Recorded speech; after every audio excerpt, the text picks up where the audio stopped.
സാധാരണ നമ്മൾ ഒ പിയിൽ വരുന്ന ആൾക്കാർ ശ്രദ്ധിച്ചിട്ടുണ്ടാവാം, നമ്മളൊരു ഷോൾഡർ പെയിനോ അല്ലെങ്കിൽ ഒരു കൈയുടെ തരിപ്പോ അങ്ങനെ എന്തെങ്കിലും ഒരു ഒരു വേദന വരുമ്പോൾ നമ്മൾ അൾട്രാസൗണ്ട് മെഷീൻ വെച്ചിട്ട് നോക്കുന്നത് കണ്ടിട്ടുണ്ടാവും. എന്താണ് ഈ അൾട്രാസൗണ്ട് മെഷീൻ വെച്ചിട്ട് നമ്മൾ എന്താണ് ഈ നോക്കുന്നത്? അപ്പോൾ അതിനെക്കുറിച്ചാണ് ഞാൻ സംസാരിക്കുന്നത്.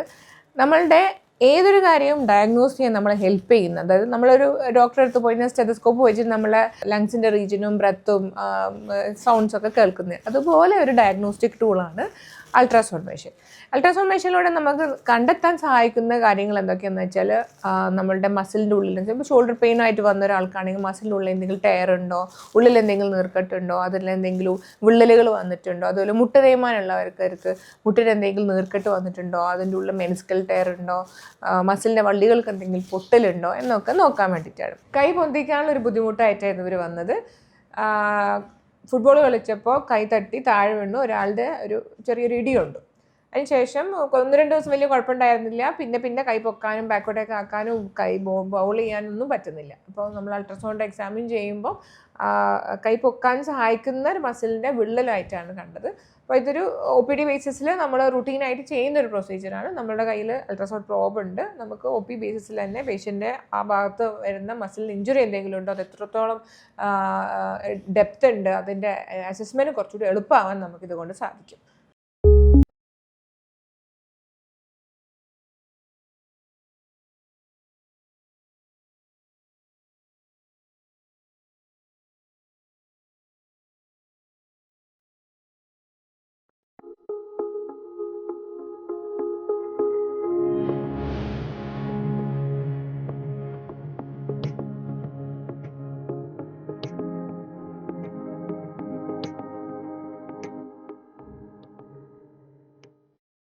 സത്യം പറഞ്ഞാൽ ഒരു ചീപ്പർ ഒരു ഡയഗ്നോസ്റ്റിക് ടൂളാണ്. സാധാരണ നമ്മളിവിടെ ഡയഗ്നോസ്റ്റിക് പർപ്പസിന് വേണ്ടി മാത്രമാണ് ഉപയോഗിക്കുന്നത്, അതിന് ചാർജ് ചെയ്യാറില്ല.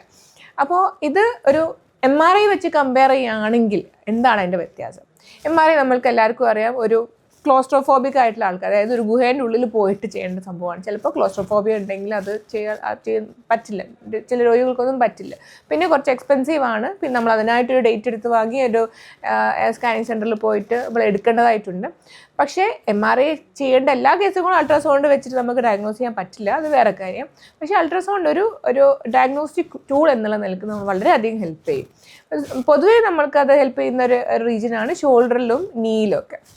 ഷോൾഡറിൽ നമുക്കറിയാം ഒരു കൈ പൊക്കാനുള്ള പ്രയാസങ്ങൾ, ബാക്കോട്ടേക്ക് തിരിക്കാൻ പറ്റുന്നില്ല, ചില കാര്യങ്ങൾ ചെയ്യുമ്പോൾ പെട്ടെന്ന് ലോക്കായി പോകുന്നു, അങ്ങനെയൊക്കെ ഉള്ള ആൾക്കാർക്ക് നമ്മൾ ആദ്യം ഷോൾഡറിൻ്റെ അൾട്രാസൗണ്ടാണ് എടുത്തു നോക്കാൻ, റാദർ ദാൻ ഒരു എക്സ്റേ നമുക്ക് തേയ്മാനവും കാര്യങ്ങളും മസിലിൻ്റെ ജോയിൻസിൻ്റെ എന്തെങ്കിലും പ്രശ്നങ്ങളുണ്ടെങ്കിൽ മനസ്സിലാവും. പക്ഷേ അൾട്രാസൗണ്ടിലാണ് അത് പിക്ക് ചെയ്യുക. അതായത് മസിലിൻ്റെ ഉള്ളിലെ നീർക്കെട്ടും കാര്യങ്ങളും, എന്തെങ്കിലും ഈ ഫ്രോസൺ ഷോൾഡർ എന്തെങ്കിലും വന്നിട്ടുണ്ടോ, ജോയിൻ്റെ ഉള്ളിൽ എന്ത് നീർക്കെട്ടുണ്ടോ എന്നുള്ളതൊക്കെ മനസ്സിലാക്കാൻ പറ്റും. അപ്പോൾ ഇതൊരു അൾട്രാസൗണ്ട് മെഷീനാണ്.